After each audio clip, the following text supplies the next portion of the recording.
Hello everyone, today we are going to do a gel antibody screen. Woo!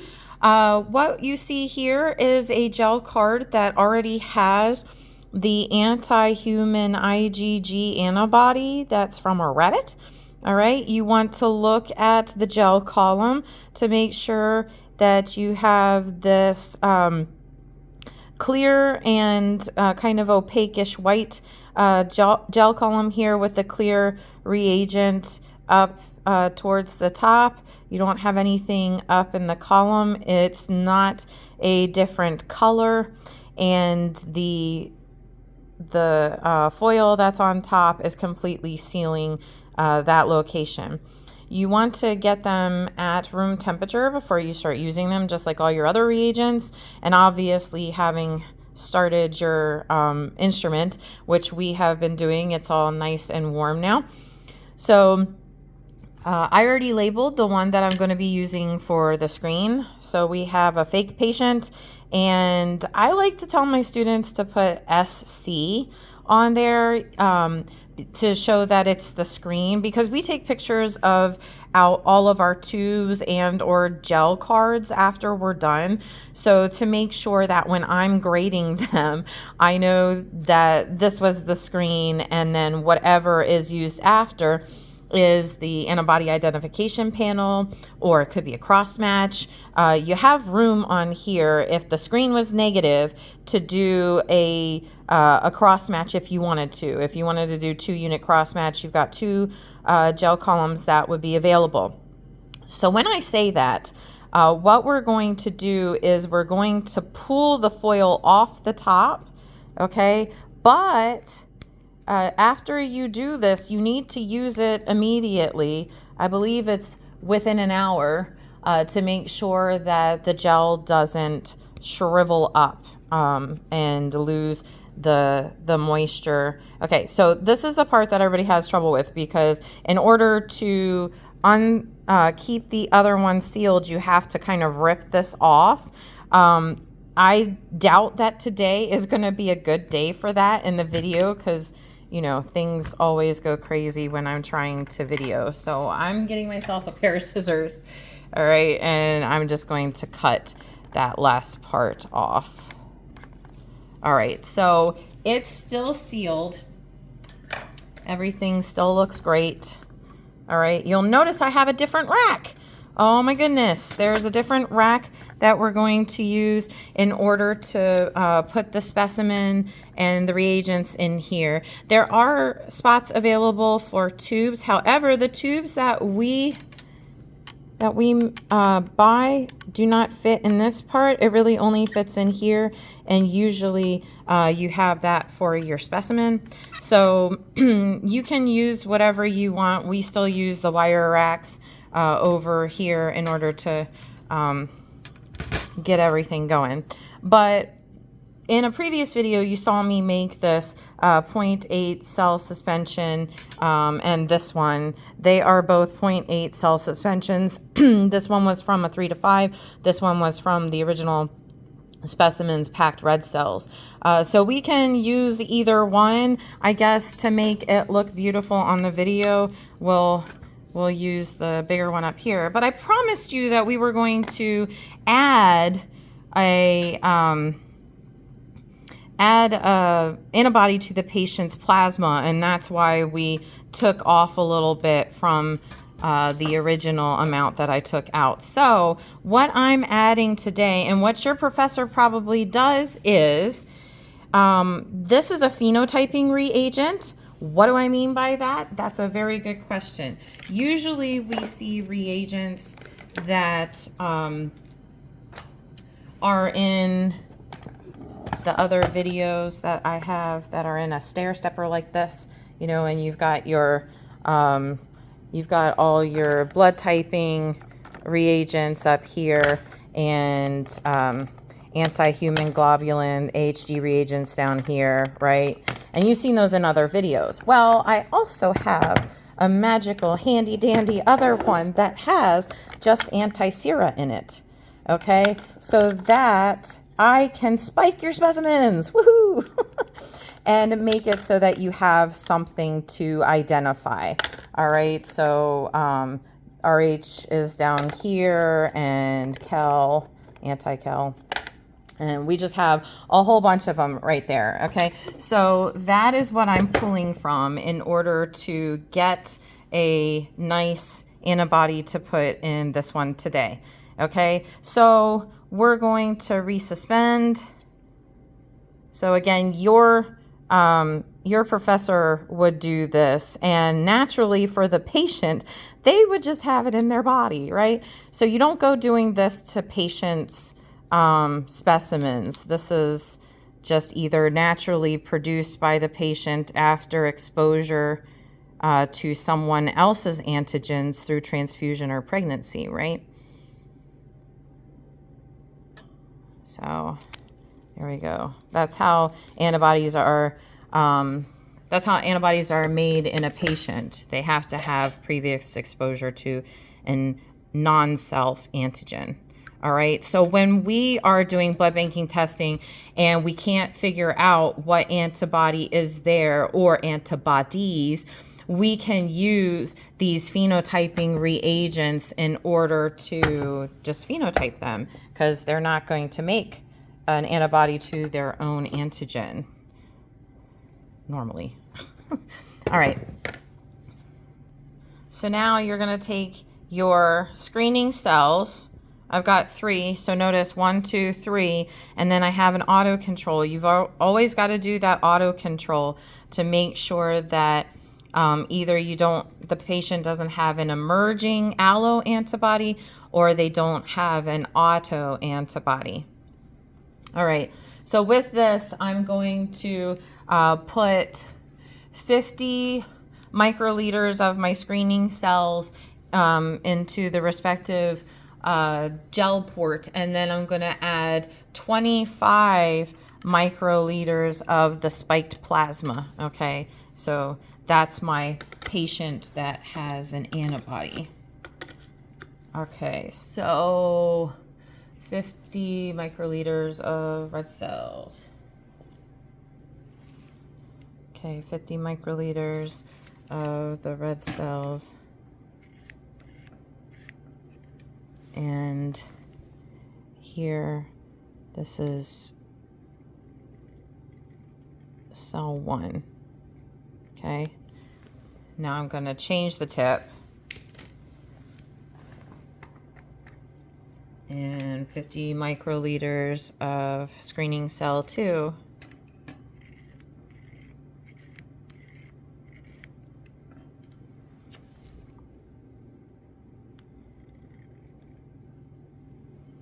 Okay, I want to let you know that you should not put it all the way down here, because if you put it into the gel already, it's going to, interface with the gel too early. You might have less reaction than what you would be expecting, because it's already been infused into the gel and it wouldn't have interacted with the patient's plasma. So you wouldn't really have a accurate test. Sometimes you have it where the reagent doesn't always, get down in there to the bowl part of the well. So you could just do this a little bit, jiggle it, but you don't want to slam it because it's going to come out the top. Okay, so now the next thing we're going to do is add, again, 50 microliters, but this time it's going to be of the red cell suspension that we have, because we're doing the auto control. So remember to resuspend. I think you can see that pretty well. Yeah, okay. And then just in the auto control.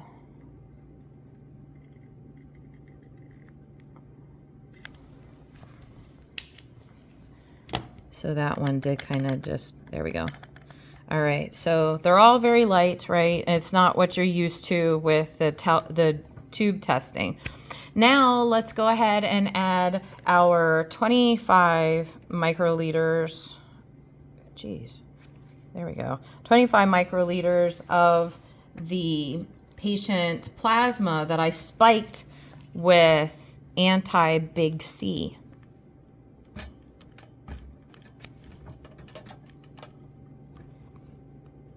So this patient actually had a negative antibody screen. That's why I added 25 microliters.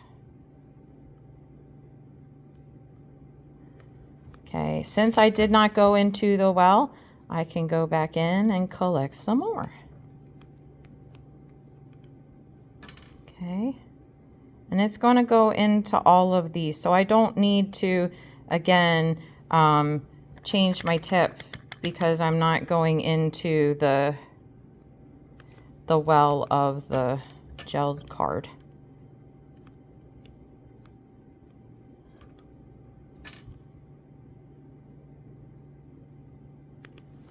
Okay, remember I did promise you that we would do an example of what too many red cells. So an example is, this is already separating, but your 3 to 5 cell suspension from tube. Remember how, well, in that other video when I made it, I promised you I would show you what it looks like in a gel card when you have too high of a percentage of red cell suspension. We're going to do that too. So I'm going to label that part of the card and add this crazy crazy high amount of red cells in there too. So I'm going to do that off camera and then come back. Okay, so we're going to treat it like all the other ones. We're going to do 50 microliters of the too many red cells in red cell suspension. So this is when you know that your results are wrong. We're going to see what they look like.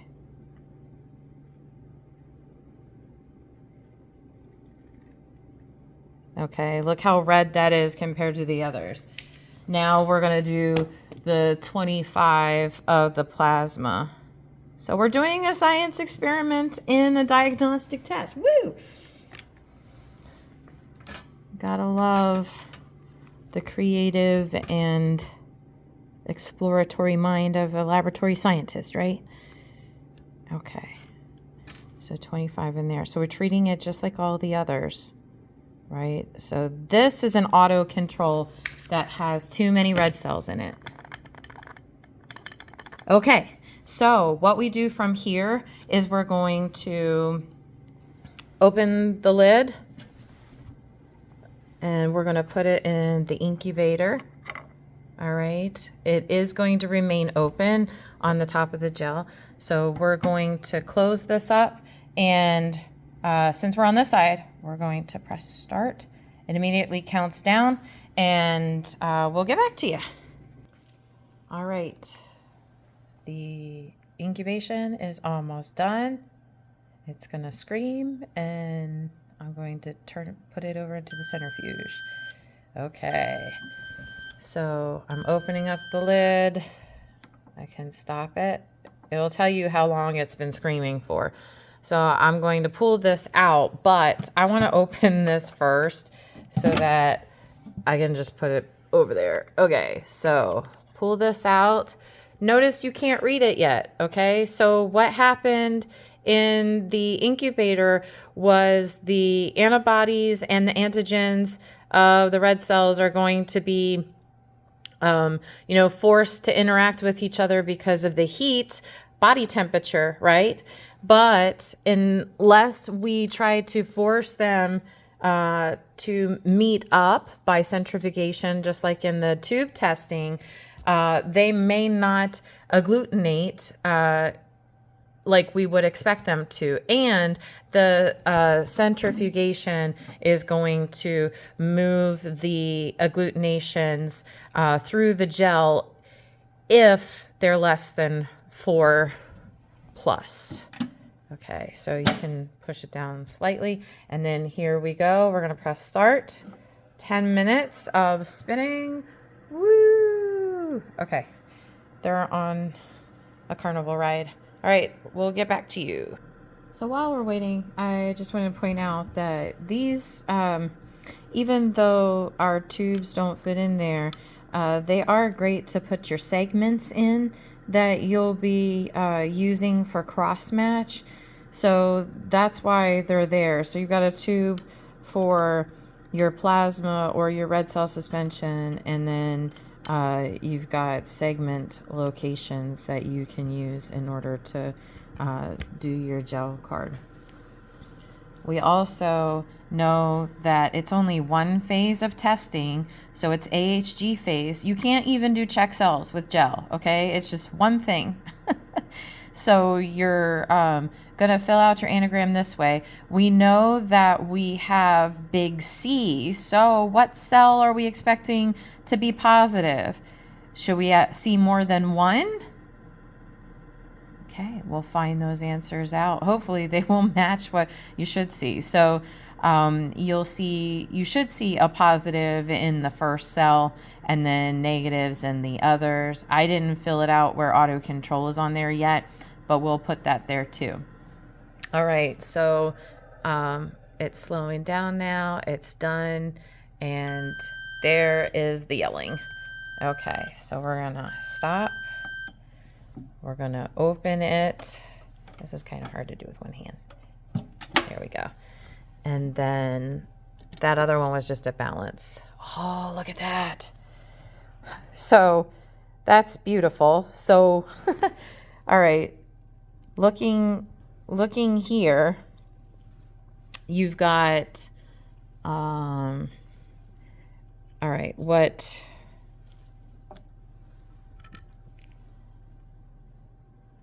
looks like beautiful plasma still right here, and then you've got 4+, okay, because it's complete. All of the cells are completely up at the top, so there was a lot of agglutination that happened there. That's perfect for what we expected to see right here, right? That it was the first cell, and that was what we were expecting to see because we know we had big C in the RH grouping. This looks like all the cells may have not made it.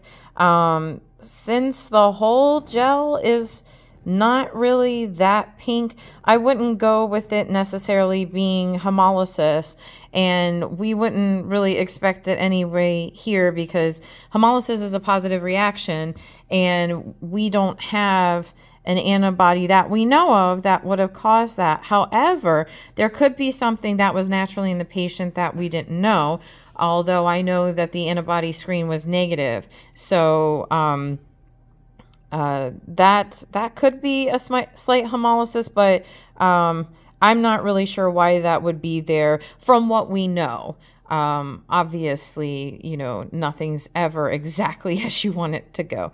So over here, we've got negative, negative, negative, and negative. But remember, this was with the 3 to 5. So we've got a lot more red cells in this one. And our auto control we got from a 3 to 5. So look how many cells are there compared to this one. So it's very similar.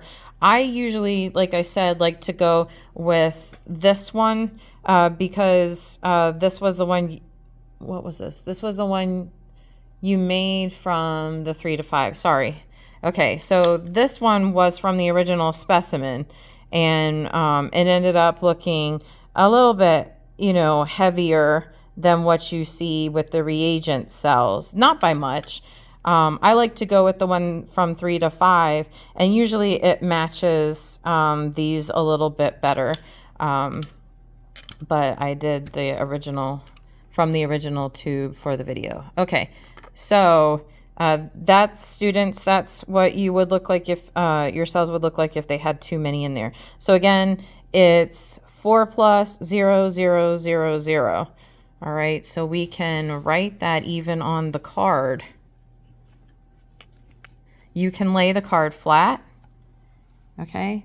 No biggie there. It really does look like a slight hemolysis though. Okay, so this was 4+,